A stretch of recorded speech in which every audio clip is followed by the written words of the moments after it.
хурлын гишүүн Уянга Хишиг болон Монголын банкны холбооны гүйцэтгэх захирал амартай ярилцах юм. Тэгэхээр Монгол та бүхэнд энэ өглөөний мэндийг хүргэе. Тэгэхээр яхахгүй хамгийн чухал сэдэв бол өнөөдөр Монгол улсад одоо энэ банкны салбарыг илүү олон улсжуулах шаардлага байгаа мó гэдэг асуудал байгаа. Зүгээр эрх зүйн хувьд аваад үзэхлээр энэ маань бэлэн болсон байна уу болоогүй байна уу гэж энэ асуултаас эхлэв. За. Тэгэхээр яг сүүлийн үед бол ерөнхийдөө гадаадын банкны охин компанийг Монгол улсад байгуулах эрх зүйн орчныг бүрдүүлэх гэдэг тал дээр бол нэлээд яригдж байгаа. Их хурлын дарга уучлалын хувьд бол бас нэлээд олон мэдээлэл хийгээд байгаа. Тэгэхээр энэ эрх зүйн орчны хувьд бол за бид мэдж байгаа одоо 2008-9 оны үед яг одоо эд байх үед бол нэлээд олон гадны банкны төлөөлөгчийн газрууд байгуулагдчихсэн. Гэвч тэндээс яг гадаадын банкны охин компани байгуулсан тохиолдол бол байхгүй. Одоогийн хууль эрх зүйн орчны хүрээнд бол шууд охин компани байгуулахад бол төвөгтэй. Яагаад тэгэхээр банкны хуулийн нөгөө нэг хувьцаа эзэмшигчийн эзэмшлийн 20% гэдэг энэ шаардлага хэрэгжиж эхлэх нь хугацаа нь өөрөө ингээд хоошин сунгаа нэг жилээр хоошин сунгаад яваад байгаа учраас гадны банкуд ялангуяа гадны банкуудын хувьд бол энэ бол одоо ойлгомжгүй эрх зүйн орчин гэсэн үг. Хэдий болтол одоо хойшлох юм хизээнээс эхлээд үргэлжилчих юм.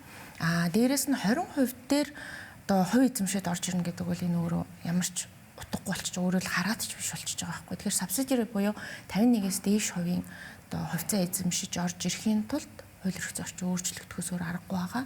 Магадгүй одоо бүх гадны хөрөнгө оруулалтын хувьд 51%-аас дээшийг зөвшөөрөх гэхээс илүүтэйгээр магадгүй гадаадын банкны яг субсидиар буюу одоо охин компани байгуулах тохиолдолд тэр хувь хэмжээг эргэж харах боломжтой байх. Мөн түнчлэн нэгэнт тухайн одоо улс орныхоо хувьд бүртгэлтэй банкны үйл ажиллагаа явуулж байгаа тусгай зөвшөөрөлтэй ийм одоо субъектийн хувьд Монгол улс тэрийг хөлийн зөвшөөрөхтэй холбоотой ийм нарийн зохицуултуудыг бол оруулаа явуучвал илүү ойлгомжтой болоод боломжтой болох юм болов уу гэж харж байна. Тодорхой бус заалтуудыг л өөрчлөх илүү одоо гадны хөрөнгө оруулалтыг татах боломжийг нэхэр гэсэн үг. Одоогоор бол яг банкны салбар төлөөлөгчийн газар бол байгуулж болж байгаа. Мөн түнчлэн одоогийн байгаа манай банкудад гадны банк хөрөнгө оруулалт явах боломж нь бол бүрэн байгаа, нээлттэй байгаа. Гэхдээ бид нар жишээлбэл 20% нэмэгдүүлээ 34 гэдэг ч юм уу 51% болгодог ч юм уу банкны хуульд нэмэлт өөрчлөлт оруулаа явж болно. Тэгэхдээ тэрний зан хөрөнгө оруулж байгаа нь гадаадын банк байх уу?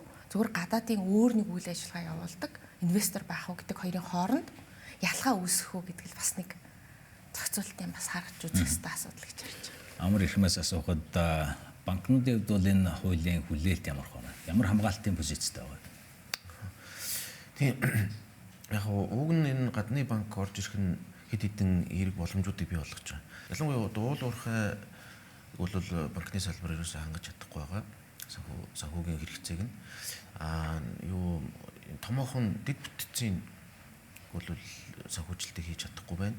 Ялангуяа хувийн одоо дэд бүтцүүд дээр бол банкны салбар үйлчлэг үзүүлж чадахгүй байна. За төслийн санхүүжилтүүд байна. Одоо барьцаа өрөнгөгүй одоо ирээдүйн орлого барьцаалсан ч гэдэг иймэрхүү санхүүжилтийг бол одоо дотоодын банкуд хийж чадахгүй байгаад байна. За хөрөнгө оруулалтын банкны үйл ажиллагаа, тэгээ хөрөнгөний зах зээл дээрх энэ банкны үйл ажиллагаа бол хязгаарлагдмал байгаа. Тэгэхээр энэ чиглэлүүд рүү бол хөрөнгө оруулалтуудын одоо гадны банкны гадаад их усруудыг оруулж ирэх юм бол бас боломжтой. Монголын нөгөө нэг төгрөгийг одоо төлбөрийн хэрэгсэл болгож ашиглах тухай юм хуулийн заалт байж байгаа шүү дээ. Тэгэхээр тэрэн дээр бол ийм гадаад одоо валютын их усртэй л зөвхөн аж ахуйн нэгжид гадаад валютын зээл олгож болно гэж заасан байж байгаа. Тэгэхээр одоо уул уурхай бол хамгийн боломжтой байхгүй юу? Шууд доллар одоо юунд гадаад валют олж ирдэг. Тэгэхээр тэр уул уурхайн байгууллагуудад бол шууд тэр гадны хямд их усртэй одоо нөгөө нэг зээлийн хүү буурна гэдэг байгаа бол ялангуяа тийм гадаад валютаар зээл авах боломжтой тэр хэсэг рүү бол зээлийн хүү буурах боломжтой байхгүй гадны банк орж ирэх юм бол. Тэгэхээр маш товчондоо бол ер нь гадны банк эсвэл одоо илүү товчноор бол олон улсын банк орж ирснээр зээлийн хүү буурах боломжтой гэж банкны холбоо харж байгаа юм. Одоо ямар хэсэгт вэ л гэж байгаа. Одоо тэр нөгөө нэг гадаад валютаар зээл авах боломжтой тэр хэсэгт бол буурна. Төгрөгөөр зээл авах ийм одоо хэсэг ялангуяа одоо хэрэглээ нөө иргэдийн дунд болохоор яг өөрснөө шууд ингээд зээлийн хүнд буурч юм шиг хүлээлт байгаад байгаа. Тэр бол тэгж нөгөө хүсэж байгаа шиг хэмжээнд нь бол буурахгүй. Ягаад гэвэл макро орчин нь угаасаа бага хүүтэй зээл олох боломжгүй ийм орчин байгаа. Тэгэхээр огцон буурах 1-2 буурж магадгүй. Тэгнээс огцон буураад л одоо иргэд амар хэрэглээ нэмэгдээд л хэрэглээний зээлээ нэх хямдхан авах. Тийм боломж бол хязгаарлагдмал байна. Нэг зүйл асуух зүгээр бид чинь чөлөөт зах зээл нээлттэй худалдаа эдийн засгийн либералчлал маш олон сэдвүүдийг яриад байна шүү дээ. Яг олон улсын банкуд Монголд орж ирэхлээр энэ бүх ярьжсэн зүйл маань боломжит болоод хувирчдаг. Тэгэхээр энэ маань санхүүгийн доктортой байдлын талаар санаа зовнсон юм уу эсвэл ер нь зах зээлээ хамгаалах гэсэн дотоодын тоглогчдын одоо бодиттой одоо хөдөлгөөн юм уу? Ер нь яг аль нь? Яг нь миний хувьд бол бодож байгаа заахаа би өөрөө банкны салбарт бас ажиллаж байсан хүний хувьд эхлээд бол бид нар яг Монгол улсын банкуд, арилжааны банкуд үйл ажиллагаагаа явуулж байгаа. Яг үнэндээ гадны банк яг арилжааны банк ороод ирэх юм бол яг гол одоо үйл ажиллагаа тогтворцсон, эрсдэл багтай дээрээс нь томоохон компаниуд бол тийшээ шилжих боломж бий. Гэхдээ яг хэрэглээний зээл гэдэг юм уу, иргэдийн зээл, жижиг дунд бизнесийн зээлүүд бол гадны банк бол тэрийг эртний дааж хямдгүйгээр өгнө гэдэг бол бас хэцүү баг. Энийг бол эдийн засгийн санхүүжид бас сайн хэлэх баг. Нөгөө талаасаа яг сая амар захирлын хэлсэн энэ одоо салбарт гэх юм уу, энэ хүрээнд бол хөрөнгө оруулалтын төрөлцсөн банкны хуулийг бид нэр баталсан байгаа. Тэгээ хөрөнгө оруулалтын төрөлцсөн банкны хуулийн дагуу гадны банк одоо охин компани байгуулах явах бүрэн боломжтой. Тэн дээр бол ямар нэгэн одоо 20% ч гэдэг юм уу тийм одоо хувь эзэмшлийн хязгаарлалт бол байхгүй. Одоо хөрөнгө одоо хувь нийлүүлсэн хөрөнгө нь бол 200 тэрбумын шаардлагатай байгаа. Уг нь яг тэр яагаад хөрөнгө оруулалтын төрөлцсөн банкаар орж ирэхгүй байгааг бол сайн мэдэхгүй байна. Гол ялгаа нь бол хадгаламжлалт татахгүй. Тэгэхээр за гадны арилжааны банкуд охин компани байгуулад оруулаад ирлээ гэхэд бид нар өнөөдөр энэ 20%-ийнхаа хязгаарлалтыг бид нар заавал тавьчих хэрэгтэй.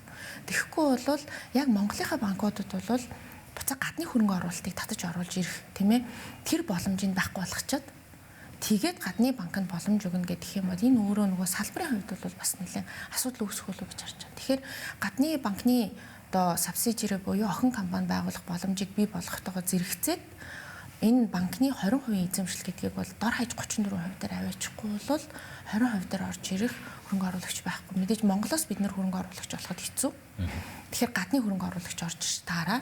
Тэгвэл гадны хөрөнгө оруулагч орж ирэхэд дор хаяж 34 дээр орж ирнэ. Дээрэс нь бид нар гадны санхүүгийн байгууллагууд орж ирэх боломж нь одоо эрсдлээ, одоо орон нутгийн нөхцөл байдлаа ойлгож орж ирэх магадлал нь өндөр байгаа. Гэтэл тэдгээрийн хувьд бол яг одоо бенефициари буюу тэ нөлөө бүхий хувьцаа эзэмшигчийг нь тодорхойлоход хэцүү шүү дээ. Тэр чинь цаана маш олон хувьцаа эзэмшигчтэй нээлттэй компаниуд байж гин. Тэгэхээр энэ одоо сангаар дамжуулж орж ирж гин. Тэгэхээр энэ болгоны одоо зохицуултуудыг бол бид нар аягүй сайн наривчилж эргэж харах ёстой. Тэгэл хөрөнгө оруулагчид бол Монгол улсын эрх зүйн орчин бол ойлгомжгүй байна. Хэдийгээр 1 жилийн хугацаанд хойшилсан ч гэсэн 27 оноосоо эхлээд 40 төгөлдөр үйлчлээ явна гэвэл бид нар яах юм бэ? Бид нар 20% ч орох сонирхол алгаа гэдэг ийм л нөхцөл байдал үүсдэг гэж харж байна. Тийм. Өчигдөрхөн одоо нөгөө их хурлын даргын ажлын албаныхын зохион байгуулсан юм гадны банк оруулж ирвэл ямархуу хязгаарлалтууд тавигдах ёстой. Эрсдэл нь юу ингээд ийм хилцүүлэг зохион байгуулагдлаа л да. Тэгээд тэр хилцүүлгийн үеэр энэ гадны олон улсын байгууллагын төлөөллүүд бол тэгжилээ 51%-өөс доош ер нь орж ирэх сонирхол бол байхгүй те. Ядаж одоо нөгөө банкны 51%-ийг эзэмшдэг байдлаар хууль эрх зүйн орчноо бүрдүүлж өгөхгүй бол одоо нөгөө нэг инновац нөгөө нэг гүйцэтгэх удирдлагын солиод шинжилгээ сайжруулад одоо ингээд авч явна гэж тийм орчныг бол бүрдүүлж чадахгүй нэ гэж. За Узбекистаны энэ одоо хөрөнгө юу банкны салбараа либералчилсан бодлого нь бол тухай бас нэлээд яригдсан л та. Тэрэн дээр бол ингээд төрийн өмчт банкудаа гадны банкд яддор хаяж 51% дээр нь хувьчлаад тэгээд энэ дээр бол ингээд жинхэнэ инновац юу орж ирсэн гэсэн ийм зүйлүүдийг яригдчихэж байгаа байхгүй. Тэгэхээр хүсэж байгаа өрсөлдөөнийг нэмэх гэдэг дээр бол дотоодын банкны хувьцааг авах боломжийг нээж өгөх, хоёрдугаар охин компани байгуулах гэдэг хөлбөрүүдийг илүү түлхүү байвал яасан бэ гэдэг хөлбөрүүд илүү яригдсан. Яг тэгвэл нөгөө яг гадаадын банкны шууд салбар нь байхаар толгой компанид байгаа тэр улсын бодлого Монголд хэрэгжих болоод байдаг байхгүй.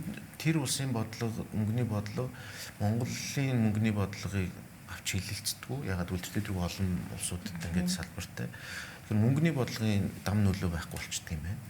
Хоёрдугаар нөгөө нэг гинт одоо нөгөө толгой банкнд байгаа газараа төлбөрийн чадвар хөдлөл энэ үүсэх тийм ээ. Эсвэл бэлэн мөнгөний дутагдал энэ үүсэх юм бол мөнгө татаад гарчдаг. Яг тэр үед бол ийм хөшүүргүүдийн тавьж өгч чадахгүй бол мөнгө гараа явуулчихад бол ийм жижиг зах зээлтэй оронд бол нэг 500 сая доллар ч юм уу 1 тэрбум доллар буцаад гарахад ер нь бол төлбөрийн тэнцвэрлэлийн хямрал үүсэх боломжтой. Дээрээс нь бүр Монгол улсад ч нөгөө нэг төлбөр түргэн гүйцэтгэх чадварын зээлийн дутагдал гэх мэт ийм олон хямралууд нүүлэх аюултай учраас тэрийг хамгаалах хэрэгцээ орчнуудыг бүрдүүлж өгдөг юм байна л да. Нэг зүйлийг зүгээр шуудхан асуухад банкны холбооны зүгээс одоо банкуудын бүгднгийн төлөөлж байгаа шүү. Тэгэхээр та бүхний яг бодиттой болгоомжил яг юу юм бэ? Нэг талаас энэ маань хараад үзэхлээр за одоо олон улсын банк оруулж ирнэ гэхээр олон улсуудаас нэг орж ирээд байх юм бодиттой бол байхгүй шүү дээ. Энэ маань явж одоо өмнөд хөрш хятадаас томоохон тоглогч одоо Хятадын банк орж ирэх үү гэдэг л асуудал байгаад байна. Та бүхний болгоомжлог энэ дээр байгаад байна уу? Эсвэл одоо яг энэ хуулийн одоо асуудал яригдж байгаа дээр дотоодынхоо энэ одоо толгой өвдсөн асуудлуудыг бас цэгцэлж авъя гэсэн ийм чиглэлтэй байна. Яг болгоомжил юу байна даа? Тийм яг банкуудын хувьд бол ийм зүйл ярьж байгаа либералчлал хийх гэж байгаа бол дотооддоо бас либералчлал хийгээч. Дэндүү одоо хязгаарлагч зуйгдсан ийм эрх зүй орчинтой.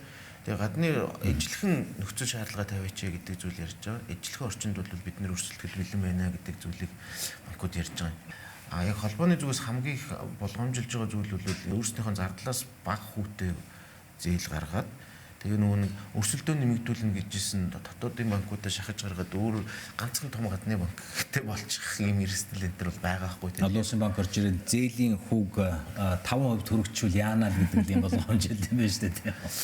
Зардлаас багаар зах зээлд одоо бүтээгдэхүүн нийлүүлээд одоо энэ чинь бол монополи үүсгэх хамгийн гол арга хэрэгсэл байдаг шүү дээ. Түр хэсэг хугацаанд хэд бага үнэтэй бүтээгдэхүүн зараад энэ бусад тоглогчд нь байхгүй болохоор буцаад нөгөө үнэ нэмждэг тийм нэг ийм зүйлээс ер нь бол олон улсад сэргийлээд аажмар оруулдаг ийм арга хэрэгэлдэг юм байна л да гадны банкын бол. Энэ стратегийг Монголын бусад том банкуд хэрэгжилж болохгүй гэж байна. Зах зээлийн эзлэхэнд бол. Уг нь одоо манай одоо зарим нэг банкуд бол нэлээд тийм доминант шинжтэй болцсон тий одоо зарим зах зээл дээр зарим одоо бүтээгдэхүүн дээр тэгэхээр тэр банкуудын боломжоос сэргийлэх арга хэмжээг бол авч явах хэрэгтэй л гэсэн үг. Уншигч гиншнээс асуухад одоо яг үзэгчдэд хэлэхэд ер нь баримжаа ямар байх юм бэ? Энэ жилдээ багтаад энэ хууль маань хэрэгжээд эх жилийн 1 сарын 1-ээс хэрэгжээд явах юм уу? Ер нь одоо парламент дотор консенсус ямар хуу байгаа таны үзэл бодол. Яг одоогор бол яг өргөн баригдаагүй байгаа. Ер нь бол яриа боёо санал солилцох санал бол их солилцож байгаа л да. Тийм дээ яг ер нь бол бас оо талцсан байдалтай л байна гэж харж байна. Өөрөөр хэлэх юм бол сая яг амраа захирлын хилдэгчлэн бид нар одоо урьдчилан сэргийлж харах хэвээр нэлээд асуудлууд байгаа. Одоо Монгол бол өөрөө тийм том улс биш, зах зээл нь ч бас тийм том биш. Энэ тохиолдолд одоо гадны томоохон банкуд ороод ирсэн тохиолдолд өөрөө яг одоо дотоодынхоо банкны салбарыг яаж авчулдаг хэвээр нэг талаас зээлийн хүүг бууруулна гэж байгаа боловч энэ нь өөрөө саяны хэлдгээр үнэхээр яг одоо хүчээр бууруулах гэдэг асуудал үүсэх үү? Нөгөө талдаа энэ хүү бууруулахтай холбоотой одоо бид нар мэдж байгаа шүү дээ тийм ээ ханш байна. Төгрөгийн ханш ямар байгаа вэ? Инфляц ямар байгаа вэ? Тэгээ Монгол улсын өөрийнх нь зээлжих зэрэглэл ямар байгаа вэ? Ингээд ороод ирэхээр яалтч болохгүй төгрөгийн хүү бол төгрөгийн зээлийн хүү бол айхтар буурах одоо боломж бол харагдахгүй байгаа. Тэгэхээр энэ нөхцөл байдал дээр одоо гадны банк орж ирээд жишээлбэл хадгаламж татах, хадгаламжийн хүүг дээр бас ямар асуудал үүсэх үү? Буцаага зээлийн хүүг ямар байдлаар бууруулах боломж авах уу? Мэдээж гадны их усөр орж ирээд энэ нь бол боломжуудыг бий болгоно. Гэхдээ энэ дээр бол Монгол банкнаас бол нэлээд сайн одоо бодлогоо тодорхойлоод нөгөө дүрм журмуудаа сайн гаргаад банкны хуулин дээр хааж өгөх ёстой нөгөө эрсдлүүдээ бол хааж өгөх ёстой. Зүгээр гадны юм болгон сайн гэж бол бид нэр бас харж болохгүй. За их баярлалаа та бүхэн сэмжлээс өнөөдөр өглөөний үед ярилцсан.